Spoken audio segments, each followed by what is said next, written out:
Hare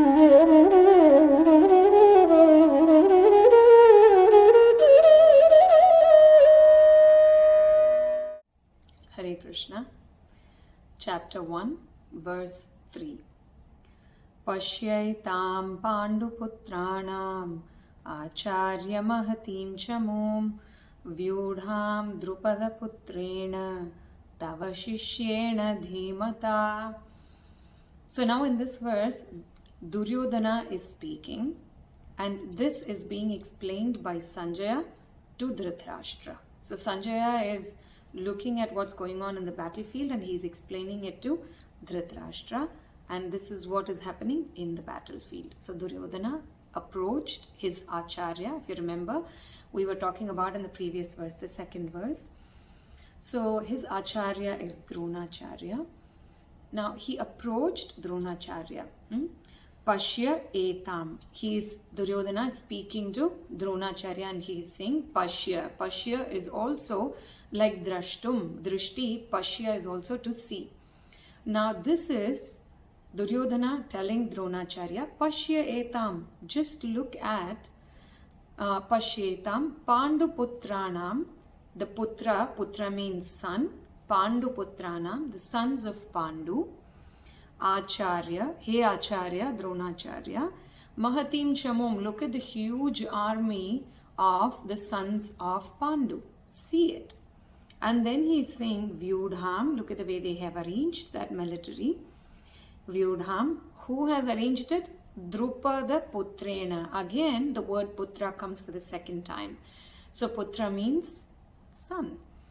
Putrena, there you see Putranam, which means that is plural to the sons of Pandu. Here he's saying Drupada Putrena, which means son of King Drupada.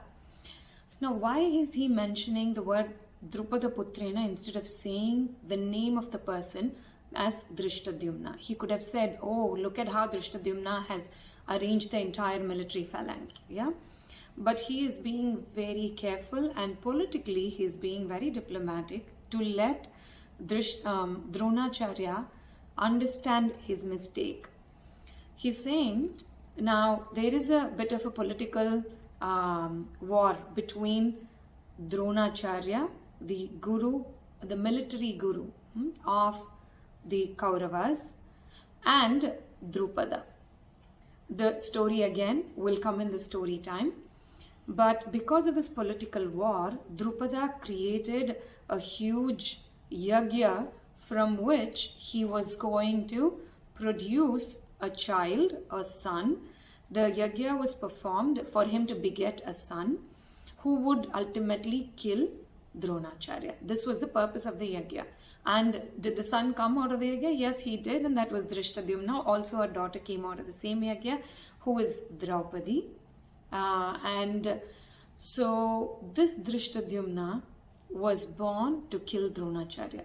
But then what happened eventually is the same Drishtadyumna approached Droṇācārya to learn the military art, because he was the best in that particular vidya, in that particular knowledge. So he was sent to Droṇācārya to learn. Now Droṇācārya, did he not know if Drishtadyumna was going to kill him? Of course Droṇācārya knew, but he was a liberal Brahmana, and Acharya's responsibility or duty is to teach, is to impart knowledge. So without being partial, Droṇācārya showed that wonderful nature of impartiality, and he taught Drishtadyumna everything. All that he knew, he imparted knowledge to Drishtadyumna. Now, that's what Duryodhana is pointing out to Droṇācārya to say, look at what you have done. You taught your enemy how to kill yourself. So that's the first thing he is telling Droṇācārya. The second point that he is trying to say from this is the fact that now you have shown leniency and you have taught everything, knowing that he is going to kill you in the future.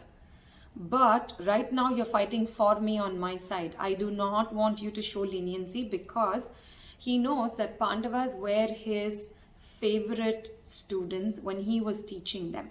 Although he's fighting against the Pandavas now, that is, Droṇācārya is fighting against the Pandavas on behalf of Duryodhana. Duryodhana is telling him, just because, that is indirectly, just because they are your favorite students, especially Arjuna is your favorite student, I do not want you to show this leniency towards them, because if you do, we lose the battle. So, just by that one word, Drupada Putrena Tava Sishyena, Tava means yours, with respect. Tava Shishyena, Sishya is disciple. Dhimata, Dhimati means intelligence. Dhimati means one who is very intelligent. How did he become intelligent? Duryodhana is saying he became intelligent because of all the knowledge you gave him. And look at how he has created this beautiful military phalanx from the knowledge that he gained from you. So he is intelligent, and all your disciples standing against us are intelligent. So please don't be lenient and lose the battle for us. This is what Duryodhana is trying to mean by this verse. This is verse 3 of chapter 1. Hare Krishna.